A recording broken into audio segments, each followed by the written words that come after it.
একটি নাম, একটি বিশ্ব, একটি নতুন ডিজিটাল যুগ। মিস্টার বিস্ট এই নামটি এখন কেবল একজন ইউটিউবারের নয়, বরং একটি বৈশ্বিক ঘটনার প্রতিশব্দ।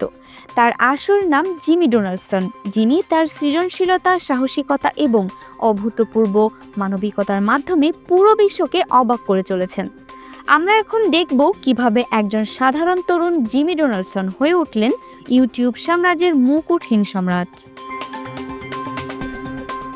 জিমি ডোনাল্ডসন, যিনি মিস্টার বিস্ট নামেই পরিচিত, তার ইউটিউব চ্যানেলে এখন এক বিস্ময়।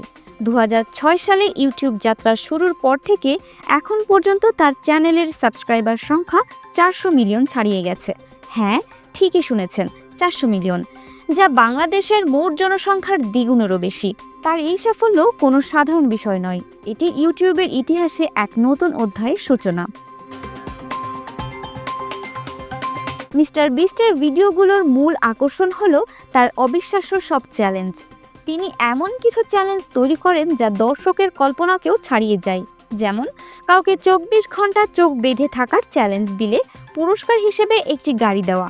শুধু তাই নয়, জনপ্রিয় সিরিজ স্কুইড গেমের আদলে তিনি একটি বিশাল খেলার আয়োজন করেছিলেন, যা প্রায় 90 কোটি মানুষ দেখেছে। তার এই ধরনের সৃজনশীলতা এবং বিশাল আয়োজনের কারণেই তার ভিডিওগুলো দ্রুত ভাইরাল হয়। জিমি ডোনাল্ডসন শুধু বিনোদন নিয়ে কাজ করেন না, তিনি একজন সত্যিকারের মানবতাবাদীও। তার মানবিক দিকগুলো বিশ্বজুড়ে প্রশংসিত। তিনি আফ্রিকার 100টি গ্রামে নতুন কূপ খনন করে বিশুদ্ধ পানির ব্যবস্থা করেছেন। দৃষ্টিহীন মানুষের চোখে আলো ফিরিয়ে আনতে তিনি সহায়তা করেছেন। এছাড়াও পরিবেশ সুরক্ষায় গাছ লাগানো এবং সমুদ্র পরিষ্কার করার মতো সামাজিক কাজেও তার সক্রিয় অংশগ্রহণ রয়েছে।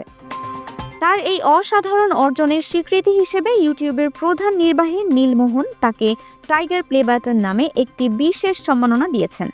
এই অনন্য সম্মাননাটি পৃথিবীর একমাত্র ব্যক্তি হিসেবে এখন পর্যন্ত তার কাছেই আছে। মিস্টার বিস্ট প্রমাণ করেছেন যে ইউটিউব কেবল বিনোদনের মাধ্যম নয়, বরং এটি মানব সেবা এবং নতুন কিছু করার একটি বিশাল প্ল্যাটফর্ম। মিস্টার বিস্টের এই যাত্রা কেবল একজন ইউটিউবারের নয়, বরং এটি এক অনুপ্রেরণার গল্প। তার এই যাত্রার পরবর্তী অধ্যায়ে তিনি কী নিয়ে আসছেন তা দেখার জন্য পুরো বিশ্ব অধীর আগ্রহে অপেক্ষা করছে। দিনাজপুর টিভি মানুষের জীবনের কথা বলে।